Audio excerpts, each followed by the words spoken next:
Hello my dear followers and friends. Ayan nga't nakaboto na ang lola nyo. Nakita ko pa nga ang PPCRB at ayan, hindi ko pinalampas na hindi ako magpa-picture kasama nila. At syempre naman, nandiyan ang masipag na sis Ann de la Cruz na isang watcher. Hindi ko pinalampas na magpa-selfie or mag-selfie kasama niya. Ayan. At pagkatapos ko ngang bumoto, nakita ko si Mami Lizalyn Abuan. Napakasipag na nagtitinda dito sa harap ng paaralan. Nagtitinda siya ng balat yata ng chicken ang tawag dito. Basta gusto ko yung tinitinda niya. Kaya ako'y huminto dito at bumili.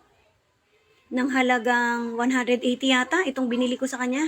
Dahil natuwa ako nung makita ko siya, ayan. At kumakaway pa nga kahit medyo pagod na, laban. Para sa kinabukasan. O, diba? Ang sipag talaga ni Mami Lizalyn Abuan.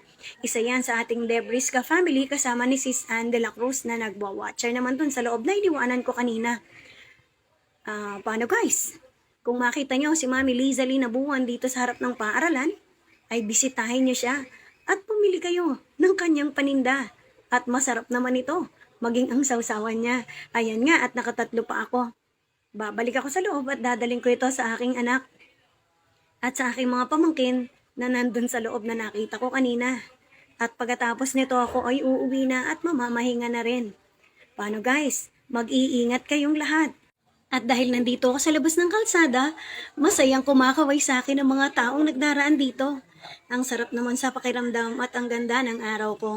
Paano guys? Kung nagustuhan niyo po ang aking video, please do comment, heart, and share.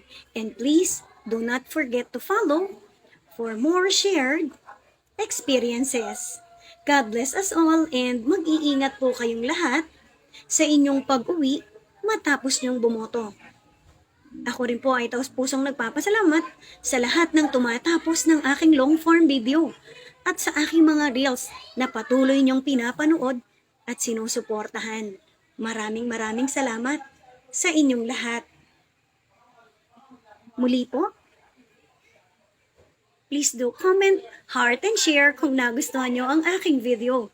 And please do not forget to follow for more shared experiences. God bless us all and maraming salamat pong muli sa inyong lahat.